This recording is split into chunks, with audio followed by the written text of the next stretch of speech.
Olá pessoal, estamos aqui para mais um vídeo no canal, mais uma entrevista super bacana e hoje a gente está com a professora Juliana, que é professora da Universidade Federal do Rio Grande do Norte e que está trazendo aí um monte de informação sobre ensino de biologia, sobre bioquímica. Vamos trocar um papo em vários blocos, então não é só esse vídeo, são vários vídeos. Assina o canal para acompanhar porque tem muito material irado para vocês.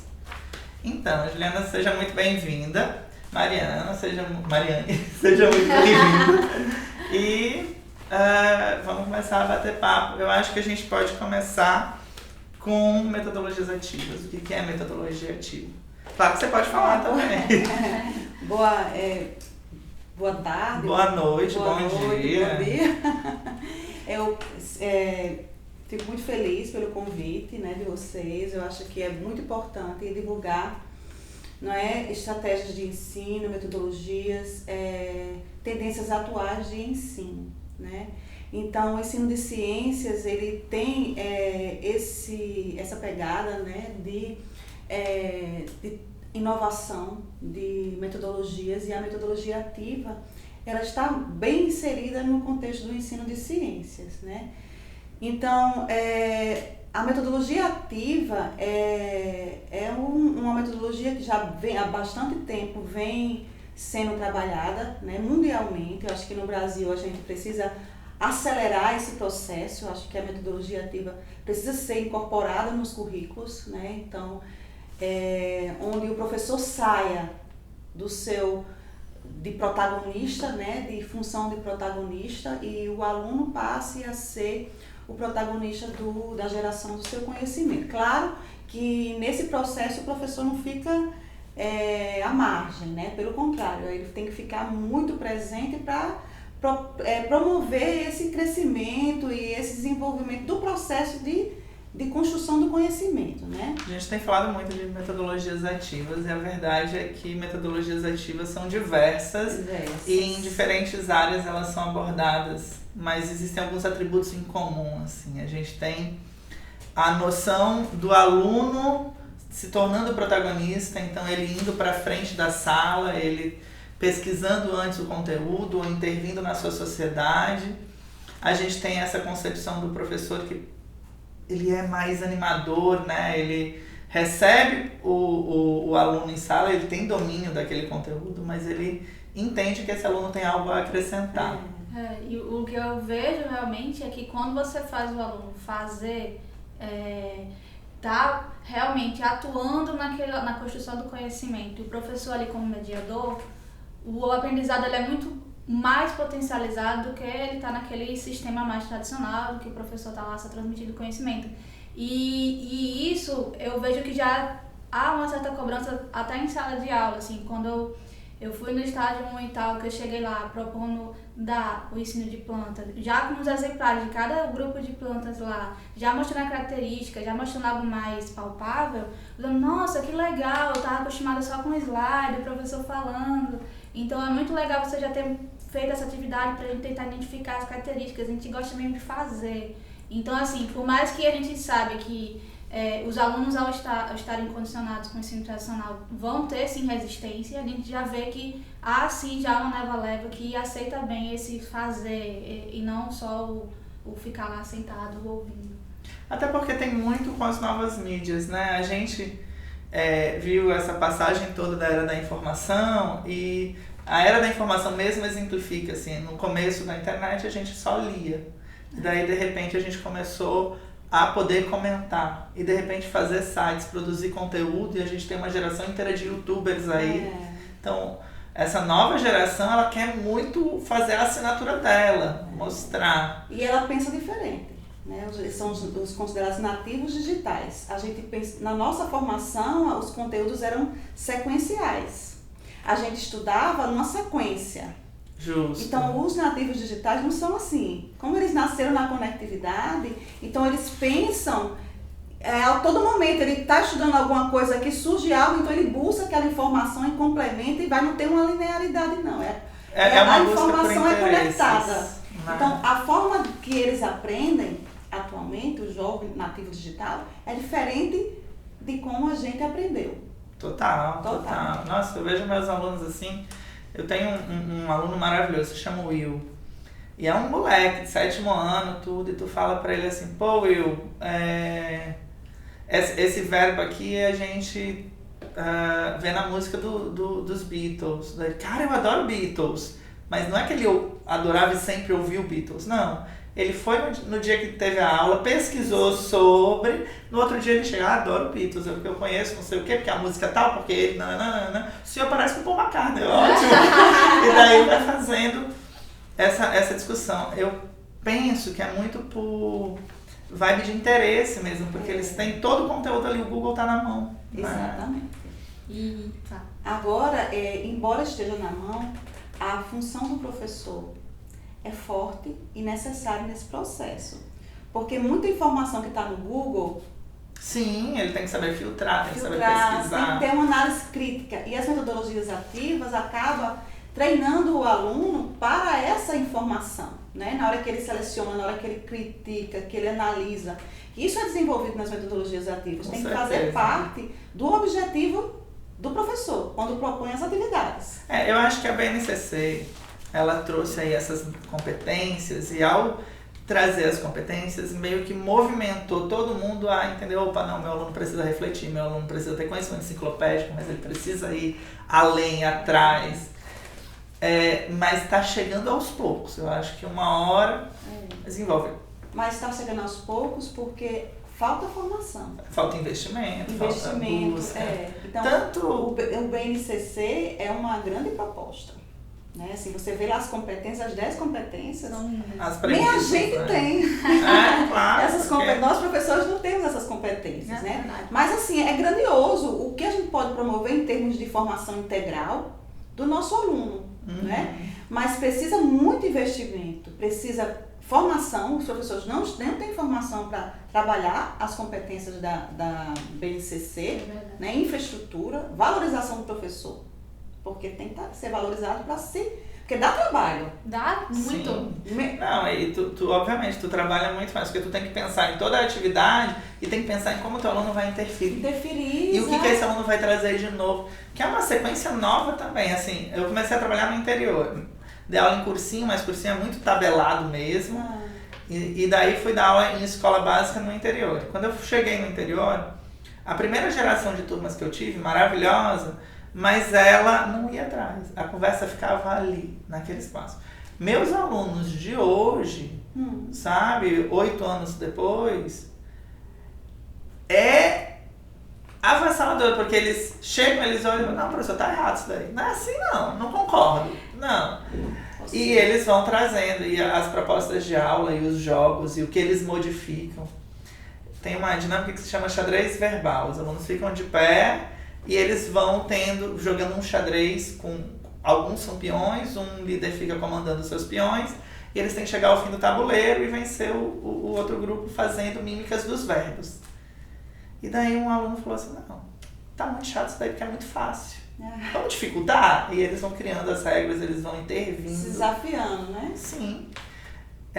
Tem muito do jogo também. Eu acho que as metodologias ativas, elas surgem com a ideia de o erro não ser fatal. Vocês conseguem entender o que eu estou dizendo? Assim, o erro, durante muito tempo, ele foi ponto final. E agora o erro é facilmente... Opa, errei, faço de novo, errei, opa, acertei. Vou pro próximo. Ele torna o aprendizado mais leve, né? Porque a gente sabe que uma das grandes coisas que faziam, ou que faz ainda o aluno ficar calado em sala de aula, é o medo de ser levado ao ridículo, das pessoas, ele errou, kkkk.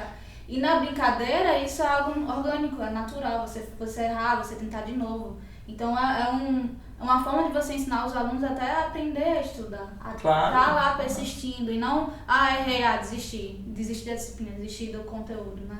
Eu lembro de um professor de física que fazia sabatina. E eu lembro o horror que era tu ter que ter uma sabatina e aquela lá era a tua nota de uma avaliação oral, que se você errasse ali, acabou. Tu perdeu 2 pontos na média, muito possível, era a tua recuperação.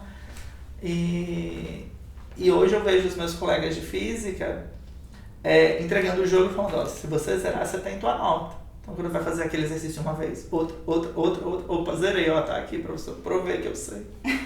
Não, essa coisa que vocês estão falando, a questão do ensino ativo, do professor sair da sua zona de conforto, que ele tem aquele conhecimento já enciclopédico, que ele já domine, que ele já passa há anos da mesma forma, agora ele tem que estar em constante atualização, em constante consonância com as tecnologias, com o que o alunado está se relacionando, com o que eles acham interessante.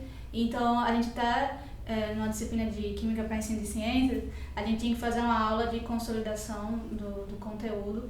E a gente pegou um joguinho, foi até a Juliana que sugeriu, que os próprios alunos da disciplina estavam jogando em outra aula. Então, assim, você pode pegar coisas do cotidiano do aluno, atividades e coisas que ele já acha interessante e misturar com o conteúdo que você vai dar.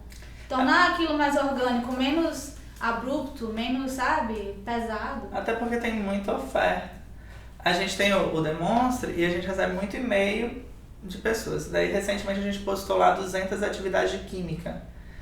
E os professores começaram a mandar e-mail. Gente, eu nunca tinha visto um jogo. E professores de química de tempo, né? Mais senhores. E o ensino de química ela está muito mais na frente do que o ensino, a pesquisa e ensino de ciências.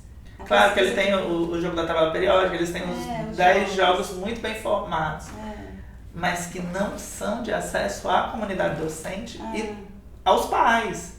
Que eu acho que os pais, quando a gente trabalha com ensino ativo, o pai é o grande parceiro. Se eu vou trabalhar com sala de aula invertida, por exemplo, que o meu aluno, ele recebe o tópico e o brainstorm numa aula, mas é ele que vai trazer o conteúdo para entregar para a comunidade dele, para aula, claro, em pequenas pílulas. Como é que isso vai acontecer se quando ele chega em casa ele não tem acompanhamento, se quando ele chega em casa ele não tem um pai bacana para desenvolver com ele. Então tem muito de que as metodologias ativas, elas são a diferença, elas estão no mundo, na verdade, né? A gente tem uma tendência mundial disso. E que vem, ó, se a gente for pensar, o Dewey já estava lá aplicando metodologia ativa. O Brasil está ainda atrasado, né? Eu acho que a gente tem grandes... uma metodologia nova... não é metodologia nova. E até um momento a gente estava discutindo sobre o uso de ensino inovador e um professor da rede pública falou assim, não, a gente tem que ter muito recurso, né? Tem que ter... E eu fiquei pensando, não. E por que ele tem esse pensamento? Porque na formação dele como docente, ele não viu isso que a gente está vendo agora. Ele não teve instrumentações, ele não teve química para ensino de ciência, física para ensino de ciência. Então, essa lacuna faz muita falta hoje em dia, porque esses professores ainda vão ficar muito tempo ensinando. E cadê a atualização dessa reciclagem, né? Mas isso tem muito com a formação, né? Então, se antes eu tinha uma concentração explícita em uma disciplina de um semestre que era didática, porque era onde você falava de metodologia, depois você ia para os estágios para testar aquilo que você viu em 6 meses. Era muito restrito. E agora não, agora tu tem os estágios, você tem o PIBID, você tem o estágio de docência, você tem a residência, a instrumentação. Pô, a gente está revivendo o currículo. E uma coisa que eu percebi, eu trabalhei com treinamento um tempo e a sensação era assim, existia 2 gerações. A geração que entrou pós 2006 e a geração que entrou antes de 2006. Existia aquele limbo, antes de 2002, existia aquele limbo de 2002 a 2006 que pegou a transição. Então as pessoas que vinham até 2002 trabalhando, tinham um currículo muito fechado. E daí você tem a transição de currículo e a galera de 2006 chega cheia de ideia nova, mudando as escolas e fica aquele choque, né? Opa, para onde é que eu vou? Como é que funciona? Que é muito bom, porque tudo na vida, em qualquer empresa, não é uma coisa só das escolas. Porque as escolas funcionam muito como qualquer momento de gestão ou um grupo que você participe, ela está dentro de ter que ter renovação, de ter que mudar comportamento, de ter que apostar em coisas novas para ver o que funciona melhor. Quando você fala desculpa, né? Quando você fala em pessoal antes de 2002 e depois. Então, eu entrei na universidade em 94. Então, eu passei por 2002, todos até hoje, né? Então, quantos anos foram aí? Mais de 20 anos. né? Sei que está se denunciando aí. Não, 10 anos. Uns 10 anos. Sim. E a gente percebe muito a diferença da formação antes, né, dessas reformulações e atual. Na época em que eu fiz o curso, né, nesse período antes dessas modificações, realmente a gente só tinha, acho que, 4 disciplinas da área da educação. A gente só ia para a sala de aula nos 2 últimos semestres. O estágio era nos 2 últimos semestres. E tínhamos, assim, 4 disciplinas: didática, psicologia da educação, ou seja, muito teóricas, né? Então, o que a gente vê hoje no currículo da biologia, e assim, eu bato palma eu sempre elogio bastante o currículo da UFRN, né? Que é a grande quantidade de disciplinas que estão relacionadas à formação. E essa tendência vai aumentar, né? Então, no colegiado já vem sendo discutido a aplicação dos conteúdos específicos no contexto de formação docente, né? Então, se você for ver a grade curricular da biologia, da licenciatura, nós temos mais de 10 disciplinas de formação específicas da área de educação, né? Instrumentações, estágios, aí existe a didática, as da educação, e existe também a inclusão, né? Educação especial. Educação especial, Libras. ou seja, o aluno o profissional formado recentemente, né? O licenciando, o professor, se ele não aplicar, né? Se ele não fizer um ensino inovador, Claro. ele passou, né? E não aproveitou a oportunidade. Porque Não é culpa do que a universidade está dando. não é. A universidade forma o profissional, o docente. Inclusive, eu dou 2 disciplinas, né? Eu dou uma disciplina de Química para o ensino de ciências. Então, eu entrei para dar essa disciplina, né? E foi um grande desafio, porque eu era totalmente técnica. Eu trabalhava com a bioquímica, biomoléculas, né? A aplicações... Daí você foi para a didática. Aplicações, né, farmacológicas. E aí, foi um desafio. Eu entrei em dezembro, eu me lembro que eu passei janeiro todo estudando muito como eu vou aplicar essa disciplina para ter um formato de formação docente, porque essa disciplina é específica da licenciatura, então ela precisa ter a cara da licenciatura, ela tem que atender à necessidade do curso, né? Então ela ainda está em construção, né? Eu digo que minhas disciplinas elas não estão prontas. Eu acho que isso como o professor tem que pensar atualmente, que é o professor reflexivo, né? Ou seja, ele idealiza algo, ele propõe algo, executa e reflete sobre a sua atuação. Sua prática. Né? A sua prática. E aí, a partir disso, faz os ajustes. Então, eu sempre digo que sempre muda, né? Desde quando eu entrei na universidade em 2008. Né? Então, desde então, ela vem mudando. A disciplina de Química para o ensino de ciência vem mudando. E aí, ela tem esse caráter totalmente de formação. O conteúdo de Química é trabalhado, mas ao mesmo tempo que o conteúdo é trabalhado, são trabalhados também como estratégias de ensino para trabalhar esse conteúdo. Né? Então, os alunos são ativos.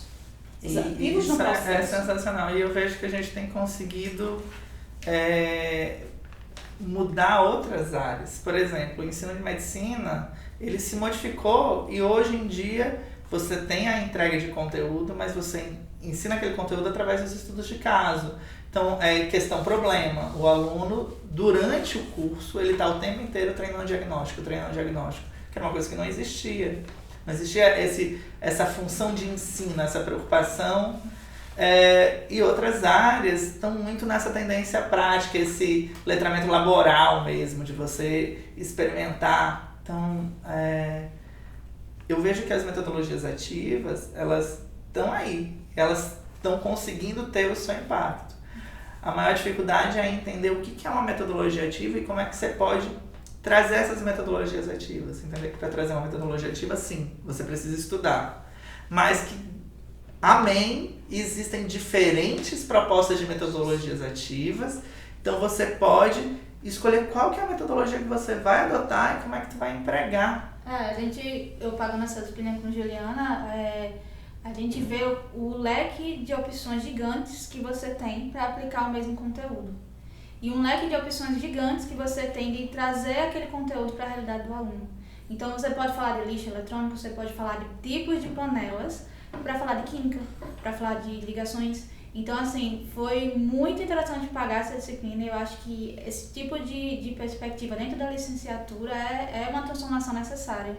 E eu e qualquer pessoa que esteja nessa formação, a gente realmente tem um embasamento em instrumentos para fazer um ensino diferente, para fazer um ensino significativo, um ensino crítico, para que os alunos não saiam ali só colecionando, mas que eles saibam ver aqueles conteúdos no mundo. É muito de querer, né? Mas também é muito do governo fazer, das instituições se modificarem, da família aceitar.